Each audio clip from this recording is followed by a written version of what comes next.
Hello mga best! For today's video, ayan yung video natin kagabi. Nag-repack na naman tayo ng mga gulays. Ayan yung ating nire-repack ay yung mga okra. Ayan. Ganyan lang yan. Masarap yan kainin. Pero masakit kapag hinawakan, char. Matinik kasi siya. Kapag natinik ka, makate, mahapdi, ayun. Pero sulit naman kasi kapag umpisa lang, medyo masakit na makate.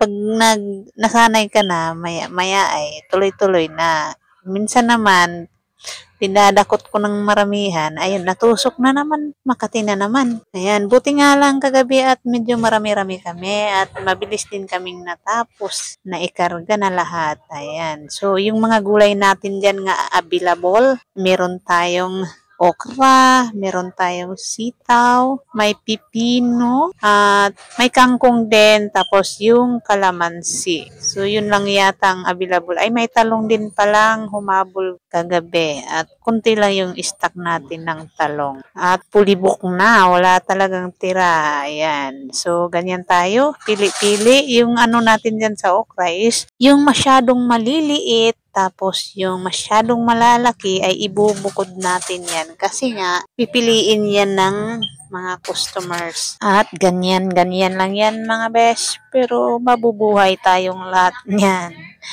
Yan ang pinakamagandang gawing negosyo natin. Kasi nga, araw-araw tayong kumakain. Lahat yan, hahanapin yan ng mga kagaya natin, mga human being. Kasi nga healthy ito sa ating katawan. O di ba? Kaysa naman kung ano-ano ating kakainin, eh maggulay na lang tayo. Kasi nga cleansing pa ito sa ating mga, di ba? Lalo na kung ano-ano na lang kinakain natin. So, halimbawa ay medyo hirap ka nang magbawas, ay kumain ka na lang ng okra. Mga gulay-gulay, yan ang pampalinis sa ating katawan. Huwag puro fried chicken. Kasi nga, hindi maganda. Lalo na pag mga oily na mga pagkain.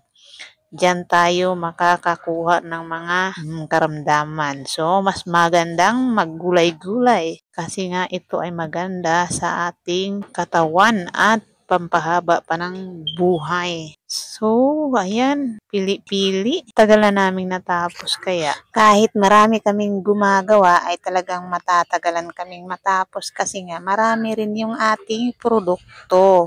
Kagabi naman ay natapos kami mga 11 ng gabi. Kaya pala nung bago pa lang akong lipat sa kanila, sabi ko bakit ang tagal-tagal nilang umuwi? Ayun pala, ang dami-dami nilang gagawin. Thank you for watching!